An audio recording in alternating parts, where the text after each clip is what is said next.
Hello mga kaboytakas! Magandang hapon! Ako ay nasa aking room uli, ACT, BSIT, BSCS1 to clean the room and to fix my cable again. So ngayon, ipapakita ko po sa inyo kung paano maglinis ng classroom ha, mga CIS1. Okay? At sa lahat ng mga naglilinis ng classroom. So ipapakita ko po ng ayos kung paano maglinis, hindi lang po basta mawalisan. Kung hindi, tatanggalin nyo rin yung mga nakasipit sa upuan na dapat ay hindi ginagawa ng isang estudyante o ng isang matinong tao. So dapat po ay may basurahan naman sa likod, may basurahan. So dapat ay itinatapon ng maayos. Hindi po siya basta itinatapon sa sahig, isinisipit sa upuan, which is very immature person. Okay? So kaya nga may basurahan, to throw the garbage or trash on the garbage can o trash can. Okay? So, kung tutusin niya, dapat walang kalat dito sa sahig. Pero hindi maiiwasan dahil pag ikaw ay galing sa labas o ikaw ay naglakad, ay di may dala kang gabok. So usually dapat ganun ang nakikita. Pero dahil may mga nakikita kong papel, mga balat ng candy, kumbaga napaka-unusual na makita mo to, ay may basurahan naman. So sana po kayo, kung sino man yung manonood dito, makakapanood, sana saan man kayo naroon dako ng sulok ng mundo o Pilipinas o classroom, itapon nyo naman po sa tamang basurahan. Kasi useless po ang mga basurahan kung hindi natin gagamitin. Yes! At para na rin sa ating kalinisan. Okay? So isang pamamaraan ito to save the world.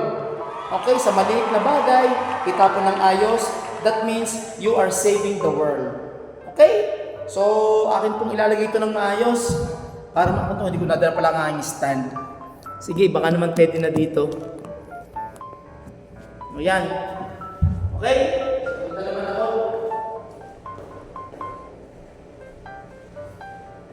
So, syempre, galing sa likod. Papunta sa unahan. Actually, nandito na ako. So, papunta sa unahan. Ilalim ng upuan. Okay? Yan. Nandito na ako guys. Nandito na. So, tataas nyo lang ito. Yan. Lagin. Okay. Yan.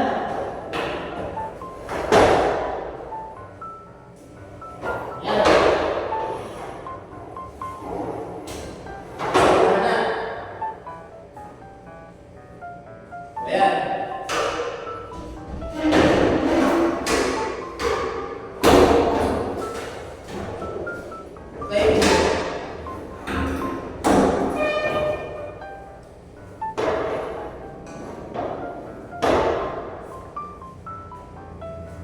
Yan. Sa isang banda, sisimulan nyo sa likod. Wait. Sa likod kayo magsisimula ng pagwawalis. Okay? Dito. Sa likod. Okay? Sa ilalim ng upuan. Hanggang sa makadating sa unahan. Tapos pagdating sa unahan, doon mo siya iipunin sa isang tabi o sa isang sulok. Okay? Para madakot. So, ganun lang po kasimple ang pagwawalis. Ngayon, kung hindi ka marunong, ay di magpaturo. So, ito naman ay simpleng gawain, household chores, na kung tutuusin everyone, must know this and know how to clean the house. Hindi dahilan po na hindi marunong, okay? Hindi dahilan na hindi marunong. Medyo haggard pa ng konti guys, kasi galing ako sa team building. At ang naging plano ko ay pagkatapos ng team building seminar, diretso ko sa room, to clean the room, and to fix na the cable ng TV. Okay, USB cable. Okay guys, so muna ako ha. Mamaya ulit. Bye-bye. For the meantime, bye-bye.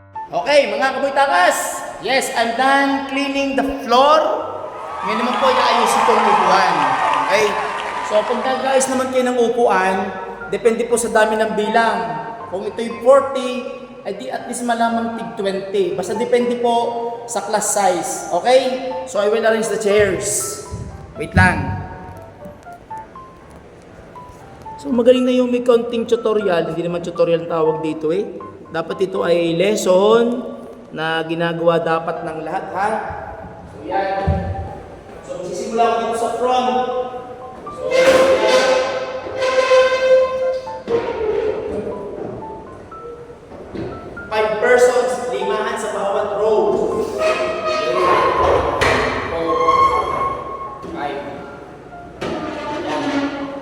lagi kayong maglalagay ng daan sa tabi.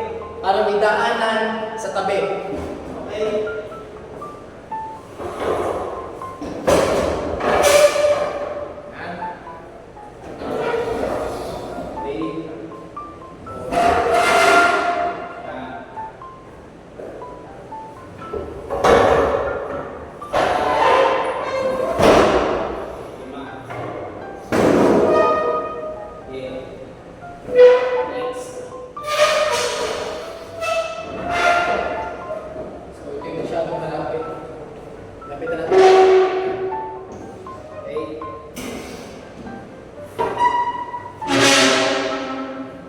Dapat lagi merong space kami.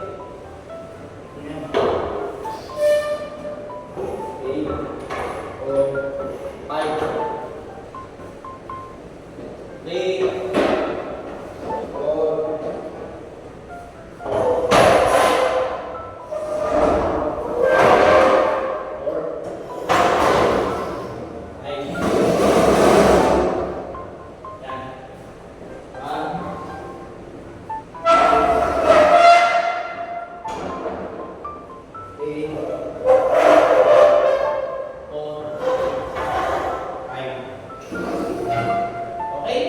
4, 5, 3, 4. So yan guys. So ang ginawa ko dito ay 5 in a row na 4. So 5 times 4, 20. So may 20 na akong chairs din sa unahan. So nilalagyan ko po sa dyan ang daanan. Ito. Daanan sa tabi para nadadaanan ng tao. Kasi ang iniiwasan ko dito, pag idinikit sa wall, ay di yan, sira ang kulay. Nakapit, okay? So, yun ang isang dahilan kung bakit kinakawang sa tabi. So, ganyan lang po ang gagawin ko sa loob ng classroom. Okay? Bye-bye for the meantime. Mama, wait. Hello, o yan mga guys. So, yan po ang ayos ng silya. So, 5x4, 5x4, 20. So, 40. Tapos sa likod po ay 7. Okay, mga kaboy-takas, ako may papakita sa inyo. Ito po ang, yan po yung sinasabi ko na I really hate most na isinisipin sa upuan. Sa halip na ikuhanin, itapon sa basurahan, hindi naman tinatapon. Yan, okay? Ari pa Ayan. Yan po ang ugali ng mga taong walang kamodomodo. Sorry for the word ha. Ito yung mga immatured. Ito yung mga walang pakialam sa kalinisan. Okay? Ito yung marami pa. So, actually yan Kita nyo guys? Na kung tutuusin naman, may basurahan. Ayun Gandang-ganda ng basurahan. Ay sino kang hindi magagalit pagka ganyang mga ugali. So, sorry po at ako nagiging emotional this time. Kasi ilang beses ko na pong napagsabihan na itapon naman sa basurahan ang mga basura kagaya ng balat ng candy. May mga pa nga may mga lollipop pa. Lollipop, yung tangkay. So sana naman kayo ay matuto naman. Napakasimpleng bagay pero hindi nyo naman isinasaalang-alang. Okay mga kapatid. Yan, nabanggit ko na po a while ago, yung tamang pagtatapon ng basura, yung mga singit-singit. Hindi lang naman dito, alam ko, marami sa lahat man damo ng school. Basta may mga upuan ganito, malimit ay isinisipit ang balat ng candy. Buti nga, dito sa amin, bawal ang bubble gum. Lalo na kung may bubble gum pa.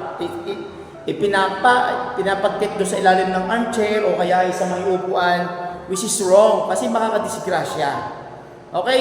So, I hope this will be a great lesson for everybody. Not only on my part, in my class, but sa lahat ng manonood ko, lahat ng mga subscribers na makakapanood dito. Yung tamang pagtatapon ng basura sa basurahan, paglilinis ng maayos, para tilihing malinis ang classroom para conducive sa learning. Okay po? So, ngayon tapos na ito. And naman, ayusin ko naman ang cable ng USB. Okay? Bye-bye for the meantime! Makalipas ang ilang sandali. Okay, yan mga guys. Naifix ko na po uli ang ating cable ng TV, ng USB. Yan, so again, I'm using the pin, plastiko. Yan, so ito po ay napakaganda dahil hindi to basta mahihila o masisira. Huwag lang pong pipilitin. So nakapix na po yan at I think ito'y matibay, hindi na siya kalat. Hanggang dini po siya sa tabi. Yon. So ayan, nakapulupot siya sa may hook. So after na gamitin, ilalagay lang dito. So pag gagamitin po, hihilahin lang hanggang dini. Yan. So excuse me. So hanggang dyan lang po yung cable dahil wala namang nagamit sa gitna. Dahil nagtuturo ka o kaya ay meron kang visual doon, so hindi ka sagabal. Kaya hanggang dito lamang sa may tabi. Okay? So ayan po. Kaya pagkakatapos gamitin ay lilikumin kung sino man pong gagamit. Para po naman tayo ay sa mas maayos na pag-aalaga ng ating mga gamit. Ayan. Napakasimple lamang po mga kapatid. Napakasimple. So sana po ay maalagaan natin ang ating mga gamit dito sa loob ng room. Nasaksihan ninyo kung paano mag-fix ng ganyan mga cable. Panoorin niyo po yung aking unang video on how to fix the cable. Ito, hindi ko na lang po i-video ngayon kasi ako po ay nagreayos. So panoorin niyo yung aking vlog na nag-ayos ako ng cable sa room. Gamit lamang ay elastiko at mga pin. Hindi lang po dito sa amin sa school, even sa other schools na may mga ganyang cases. Alam ko may mga iba kayong style, mayroong mas maganda pa kaysa diyan, ay di pwede nimang ibahagi sa amin. Pero sa akin, for practicality sake, hindi na ako gumastos. May lastiko naman ako, may push pin. Yun na lang ang ginamit ko, napaka-practical. Okay?